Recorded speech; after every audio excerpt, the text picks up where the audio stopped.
Class లో December prelims mains కొత్త class start అవుతుంది. ఈ నెంబర్ కి కాల్ చేసి రిజిస్టర్ అవ్వండి. లిమిటెడ్ సీట్స్ ఉన్నాయి. అంటే ఈ సినీ ప్రముఖులు ఒక్క రోజు కోసం పోలీస్ స్టేషన్ పోయిన ఇంటికాడ క్యూ కట్టి ప్రభుత్వాన్ని తిడుతున్నారు, నన్ను తిడుతున్నారు, అతన్ని పరామర్శిస్తున్నారు. ఏమైంది అధ్యక్ష? అతను కాలు పోయిందా, కన్ను పోయిందా, చేయి పోయిందా, ఏమైనా కిడ్నీలు దెబ్బతిన్నా, ఏమైంది? అతన్ని ఇంతమంది సినీ ప్రముఖులు పరామర్శించారు, కలిసిండ్రు, అభినందించారు. కానీ ఆ పిల్లగాన్ని కనీసమన్నా పరామర్శించడానికి సినీ ప్రముఖులు ముందుకు రాలేదంటే సినిమా ఇండస్ట్రీలో ఉన్న ప్రముఖులు ఏం ఆలోచన చేస్తుండ్రో, ఏం కోరుకుంటుండ్రో నాకైతే తెలియదు. సార్ 2 తారీఖు వాళ్ళు అప్లికేషన్ పెట్టుకుంటే 3 తారీఖు పోలీసులు తిరస్కరించారు. 4 తారీఖు హీరో కానీ హీరోయిన్ కానీ సినిమా ప్రొడ్యూసర్స్ కానీ ఎవరు థియేటర్ రావడానికి వీల్లేదు. ఈ థియేటర్లో మేము సెక్యూరిటీ ఇవ్వలేము. ఈ థియేటర్కు ఉన్నది ఒకటే దారి. ఈ దారిలో ఇంతమంది వేలాది మంది అభిమానులు వచ్చినప్పుడు మేము కంట్రోల్ చేయలేము, వద్దు అని తిరస్కరించారు. తిరస్కరించిన తర్వాత కూడా 4 తారీఖు 9:30 ప్రాంతంలో హీరో రావడం జరిగింది. రావడం కారులో వచ్చి థియేటర్లో పోయి సినిమా తెచ్చి మళ్ళీ కారులో వెళ్ళిపోతే పెద్దగా ఇంత ఇబ్బంది జరుగుతుండేనేమో లేదో నాకు తెలియదు. కానీ ఎక్స్రోడ్ చౌరస్తా కంటే ముందు నుంచే కారులో రూఫ్ టాప్ ఓపెన్ చేసి రోడ్ షో చేసుకుంటే థియేటర్లో పోవడంతో ఆ చుట్టుముట్టుతున్న 7-8 థియేటర్లలో ఉన్న సినిమా అభిమానులు మొత్తం ఇక్కడికే రావడంతో వేలాది మంది జమ అయినారు.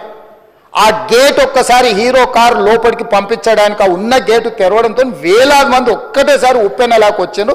ఆ ఉప్పెనలో చనిపోయిన రేవతి, ఆమె కొడుకు, భార్య, భర్త, కూతురు వాళ్ళు అలాగైపోయి కొడుకు తల్లి ఒక పక్కన పోయి ఆ జనాల నుంచి తప్పించుకొని టికెట్ చేసుకొని ఆ తొక్కిసలాటలు హీరోను థియేటర్ లోపలికి తీసుకుపోవాలనుకున్న టైంకి అతను బండి మీద రోడ్ షో చేసి దిగేటప్పటికి వేలాది మంది హీరోను కలవడానికి చొచ్చుకొచ్చారు ముందుకు. అసలు అంటే ఈ రకమైన వాతావరణంలో అతన్ని లోపలికి తీసుకువెళ్ళాల్సిన సందర్భంలో అతను ప్రైవేట్ సెక్యూరిటీ, ఇవాళ రేపు మనం ఫంక్షన్లలో బౌన్సర్లు అని మనం చూస్తూ ఉన్నాం. 50-60 మంది సరిగ్గా లెక్క తెలియదు, 50-60 అని అంటున్నారు, నెంబర్ 4 ఎక్కువ తక్కువ. ఆ బౌన్సర్లు అందరు మీదికి వచ్చే అందరు అభిమానులను విపరీతంగా అడ్డంగా ఎట్లా పడితే అట్లా తోయడంతో అటు నుంచి అభిమానులు హీరోని చూడాలి, కలవాలని ఒకవైపు నుంచి వాళ్ళని హీరో దగ్గరికే రానియొద్దని ఆయన ప్రైవేట్ సెక్యూరిటీ వెనక్కి నెట్టడం వల్ల ఈ తొక్కిసలాటలో హీరో థియేటర్కి వెళ్ళి లోపలికి వెళ్ళి చూసినాక పోలీసులు ఈ మొత్తం క్రౌడ్ని, ఈ మొత్తం అక్కడ ఉన్న జమైన జనాలను అందరిని కూడా తీస్తే ఒక తల్లి కొడుకు అక్కడ శవాలుగా పడి ఉన్నారు. ఆ తల్లి అంత తొక్కిసలాటలు కూడా నేను ఆ వీడియో చూసిన ఆ తల్లి లోపలికి వచ్చినప్పుడు కొడుకు చేయి పట్టుకొని ఎంత జాగ్రత్తగా కొడుకుని తీసుకొని వస్తుందో తల్లి ప్రేమ ఎట్లుంటుందో అక్కడ నాకు చూసి నాకు అర్థమైంది. ఆ శవాలుగా మారిన తల్లి కొడుకు చేయి ఇడవలే అధ్యక్ష, అట్లే చేయి బిగ్గర పట్టుకొని పోలీసు వెళ్ళి చూస్తే ఆ తల్లి, ఆ పిల్లగాడు, ఆ తల్లి ఆ చెయ్యి వదలకుంటే కన్నబిడ్డను పట్టుకుని తల్లి చచ్చిపోయింది అధ్యక్ష.